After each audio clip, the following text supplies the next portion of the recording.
Hello बच्चों, let's read the question. The question says if A B C D is square inscribed in a circle, P A is tangent, then angle between P dash A and P dash B. ठीक है बच्चों, तो इस question के अंदर हमें क्या करना है, ये वाला एंगल पी डेस ए और पी डेस बी के बीच का एंगल फाइंड आउट करना है। तो ये स्क्वायर है, तो ये सारे एंगल हमारे क्या हो जाएंगे, 90 डिग्री के हो जाएंगे। ठीक है बच्चों, अब हम क्या करेंगे कि ए और सी को हम क्या कर देंगे, ज्वाइन कर देंगे। तो ये एक डायगोनल हो गया, और डी और बी को भी हम ज्वाइन कर देंगे, तो ये भी क्या हो जाएगा, डायगोनल हो जाएगा। अब देखो, इस क्वेश्चन को करने के लिए हम क्या करेंगे, की कंसेप्ट लगाएंगे। और की कंसेप्ट के अंदर हमारा क्या लगेगा, first number diagonal, diagonal bisect, diagonal bisect the angle, diagonal bisect the angle of square. ठीक है बच्चों, तो जो स्क्वायर के एंगल होते हैं उनको डायगोनल क्या कर सकता है, बाइसेक्ट करता है। तो फर्स्ट नंबर ये प्रॉपर्टी लगाएंगे। सेकंड नंबर हम क्या लगाएंगे, alternate, alternate segment, alternate segment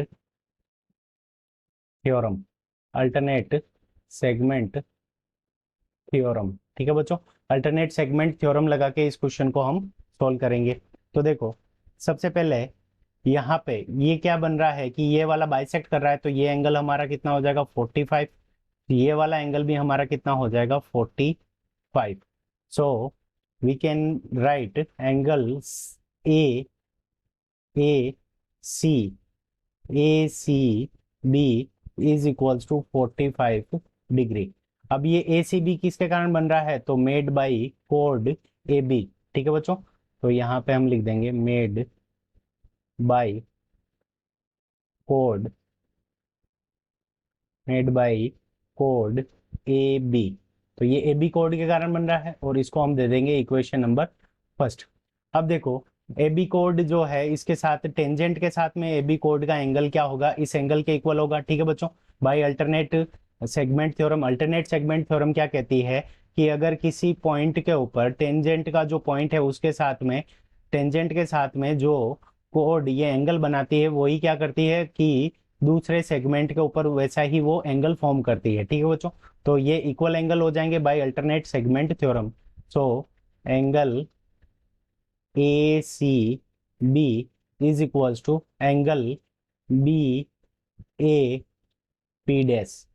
ठीक है, और ये इक्वल क्यों होंगे, तो alternate, alternate segment, alternate segment theorem. ठीक है बच्चों, अल्टरनेट सेगमेंट थ्योरम से ये क्या हो गए, दोनों इक्वल हो जाएंगे। तो ए सी बी की वैल्यू हमारे पास में कितनी है, 45। तो यहां से हमारे पास में आ जाएगा angle B A P dash is equals to 45 degree. तो ये वैल्यू आ गई हमारे पास में 45 डिग्री, इसको हम दे देंगे इक्वेशन नंबर सेकेंड। अब देखो, अब हम क्या करेंगे कि एक ट्राइंगल ले लेंगे। तो in triangle, in triangle A B P dash, तो ट्राइंगल के ए बी पी डैश, यहाँ पे तीनों एंगल का सम क्या हो जाएगा हमारा, 180 डिग्री हो जाएगा।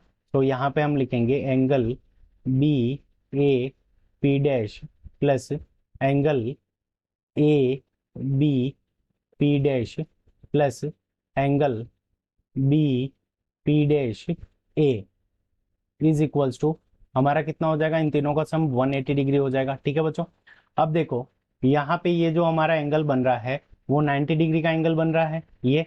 तो ये लीनियर पेयर से ये वाला एंगल भी हमारा क्या हो जाएगा, 90 डिग्री का हो जाएगा। ठीक है बच्चों, तो ये angle A B P dash की value 90 degree, B A P dash की वैल्यू हमने कैलकुलेट की है वो है 45, plus A B P dash की वैल्यू हमारे पास में कितनी आ जाएगी, 90 degree, plus angle B P dash A, इसकी वैल्यू हमें क्या करनी है, फाइंड आउट करनी है। तो 90 और 45 को ऐड करेंगे तो ये कितना हो जाएगा, 135। So angle B P dash A is equals to 180 minus 135।